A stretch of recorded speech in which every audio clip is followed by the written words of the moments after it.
Hello, our Axis and allies loves. It's 1914 World War I. Wars of the World, straight from the nest. NATO's going to take it away. Hello everybody, this is Nato at the Nest with the spring of 1918 turn of World War I. And something that I forgot to mention last turn, so I'll just get it out of the way before I forget again, is there's two new units that were unlocked last turn, carriers and armored cars. The armored cars being a Soviet unique unit and the carriers being an anybody unit, but realistically the only people that would have any kind of use for it would be England. So with that, I'll get into Austria. Austria had one attack, northern Italy. The Central Powers are just, because this was the second to last turn, the Central Powers just kind of go on an all-out attack on the Ententes to try to get as much territory as they can before the game runs out. And so they attacked northern Italy, and they weren't able to push the Italians out. About even damage in terms of casualties for both sides. The big push slash exciting thing was with Germany. Germany bombed London again with the Zeppelins, did 8 points of damage. The submarines did 3 points on the North Atlantic line and 2 on the South Atlantic line. And then they attacked Picardia and Lorraine, and on both accounts they almost broke through.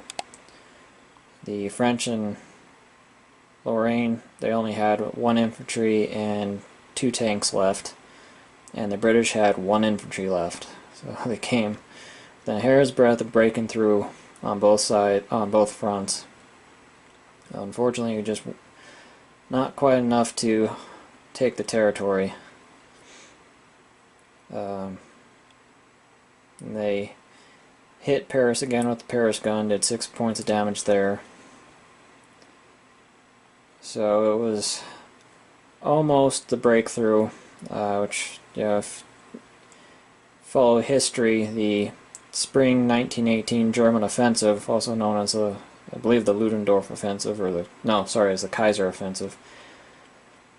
It came pretty close to breaking through historically, but just when the Entente were at their breaking point, the Germans ran out of steam. So, oddly enough, following history.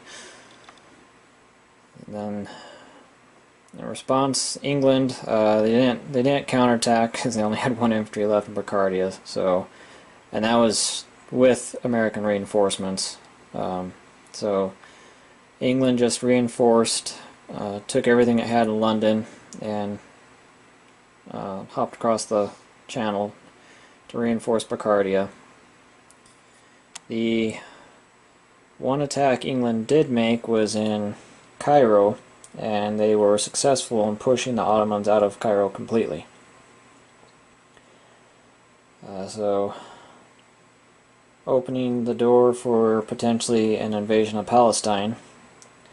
And that Anzac force still hasn't landed anywhere, so that means next turn it could potentially land anywhere along the Mediterranean coast, which is going to force the Ottomans to spread their forces out to, defend everything, especially the capital.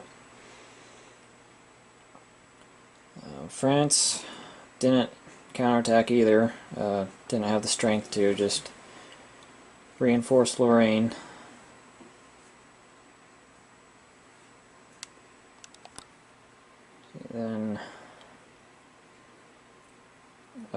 Then Soviets, they invaded the northern Caucasus, and it was even fight.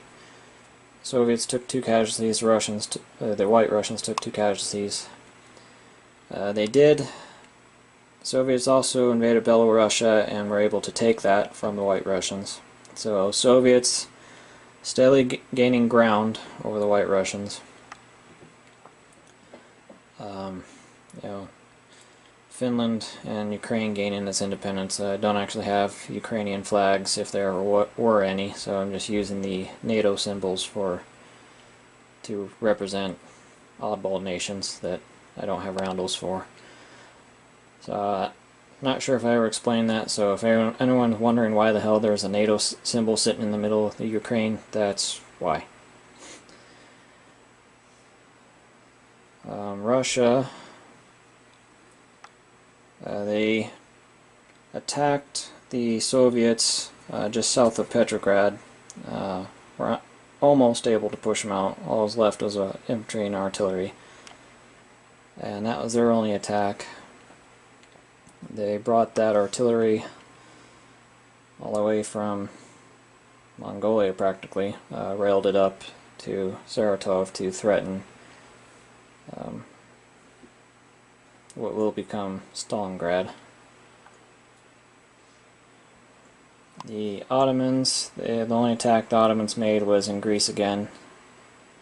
It was a dead even draw, equal casualties, and left them with equal numbers in Greece.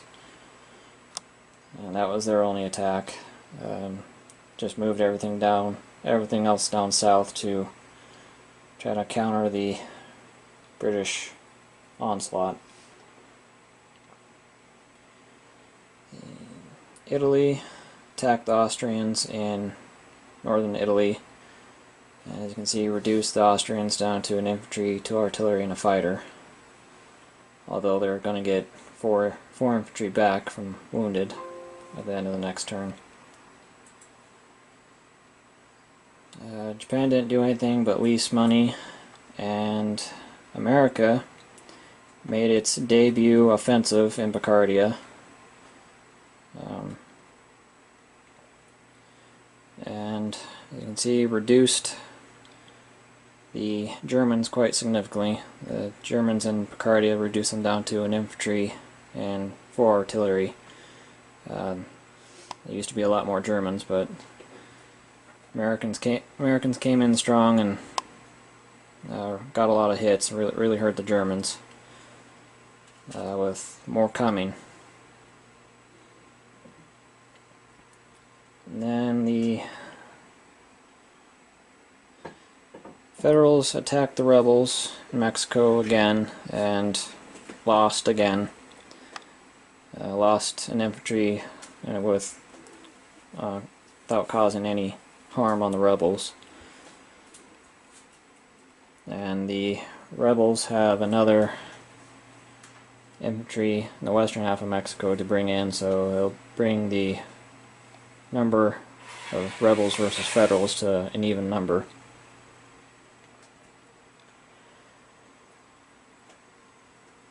And that was it for the turn. So next turn is the last turn for World War I, fall of 1918. And I have no idea who's winning right now. I haven't been keeping track. I've just been playing it to be as surprised as you guys are at the end. So we'll get to the last turn. We'll come back with fall of 1918 and figure out who won this disaster. So we'll see you then. Hi Axis and Allies players, and thanks for watching The Nest. Like what we're doing, go ahead and hit a squat on that like button, share it to your favorite social media. Want to see more videos just like this? Go ahead and subscribe. We'll have more coming to you right from Original Axis and Allies from Milton Bradley, Axis and Allies in 1914 by Hasbro, Wizards of the Coast, Shapeways.com, and HistoricalBoardGaming.com, where you can find all of your expansions and other pieces right there online ready for you. We'll see you next time right here, straight from the nest.